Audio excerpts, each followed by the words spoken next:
So today we have another self-help book for review.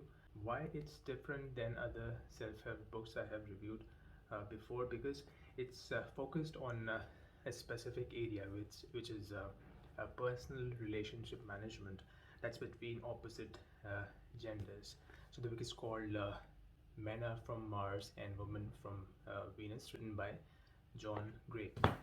Three ways I can tell you why this book is important.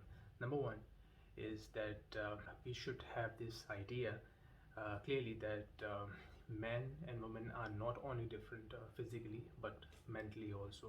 The way we think, the way we approach different scenarios, it's totally different.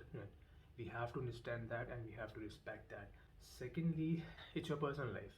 So if you are happy in your personal life, it is going to have a positive impact in your professional life also. Number three is in our part of the world, we mostly watch Bollywood movies, especially love stories. So what's the end of those stories? The end is that hero and heroine get along, and they get married and they live happily ever after. Now this one line, they happily lived ever after, how that works. So this book is about that.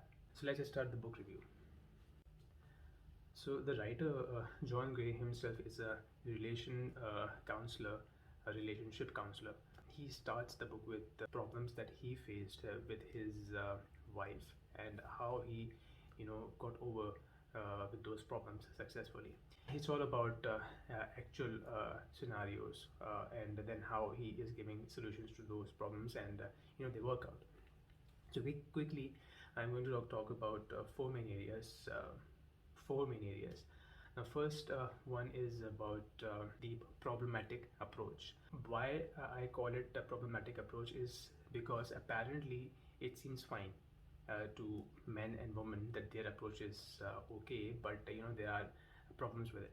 Approach that men has is that whenever their woman is facing any problem, any issue, so they would like to talk about it, okay, and they want someone to listen to them, okay.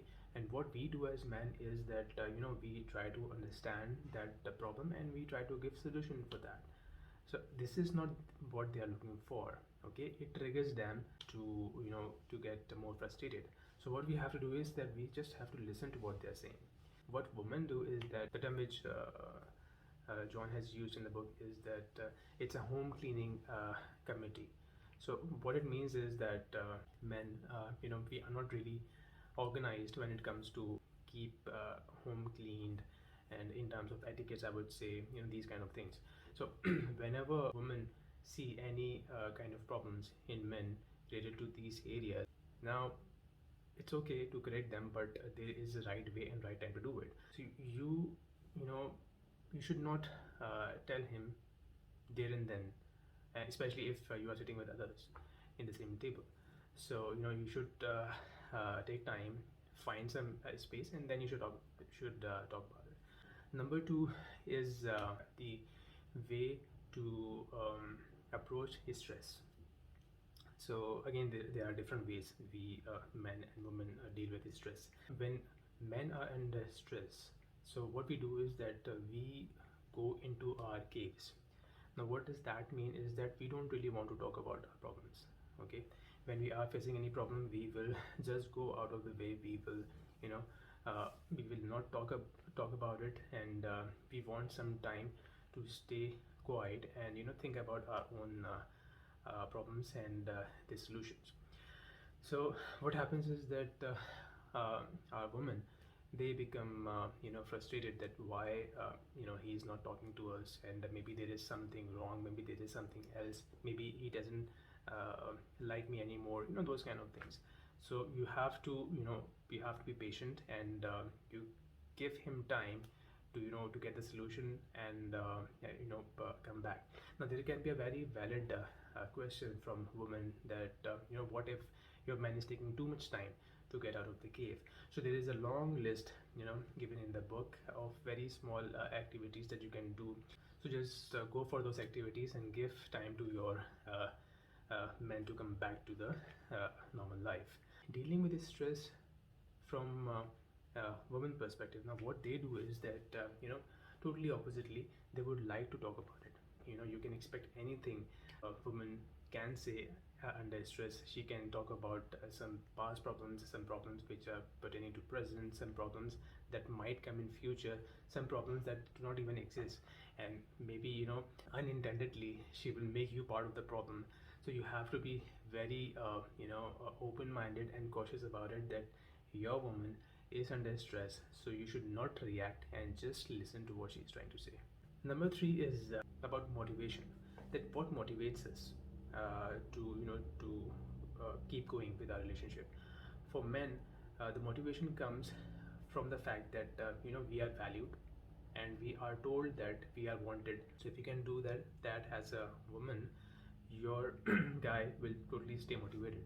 On the other hand, what motivates women is that you as a man, uh, you make sure that they stay happy, they stay cherished. Now how you do that, do small things, and make sure that whenever your your woman is not feeling well, she's not happy, so try to solve those problems. Fourth point is very interesting here.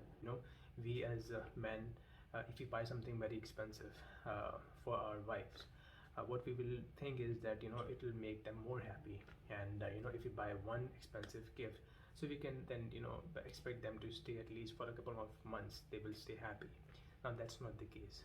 If you buy a very expensive gift for your wife, that is going to be counted as 1 point only. Try to buy various small gifts and be more frequent. And from men's perspective, it is going to be beneficial financially, that you are not spending too much on these different gifts. Now there are so many small tips and tricks to improve our relationship. Just try to list them quickly. For example, learn to communicate. So how you learn to communicate, and a very important aspect is that it comes from your own parents. So if your own parents are good at communication, so you will inherit that in your personality, and you'll be a good communicator with your spouse. uh, from the other angle, if you are not good at communication and you are facing problem with your spouse, so your children will be affected by that. Okay, so this is very important. Another thing is about argument. When you argue, so it's not what you argue about, but it's how you argue. So the tone that you use to argue with your spouse, is all that matters. So you have to be very careful about the way you argue. Solving problems. So there is a technique which is mentioned. How you do that is a love letter technique. You should write about what you are facing, the problem that you are facing, before you just burst that out on your spouse. So if you write, there are chances that problem that you are facing is not pertaining to your partner. So that is also there. So there are so many tips and tricks which are mentioned there. So that's all for today's review. I hope you liked it. As a conclusion, I would say that it's a very nice book. You should totally read it. The best thing is that it's very well written, it's very easy to understand, and it's also written in a very hilarious way. So you're going to love it. And totally relatable. Practically, you would see that you can connect to this book. So it's a nice book. If you want me to read any other books and give you reviews on, so you can tell me, you can share that in the comment sections below. See you in the next video. Bye.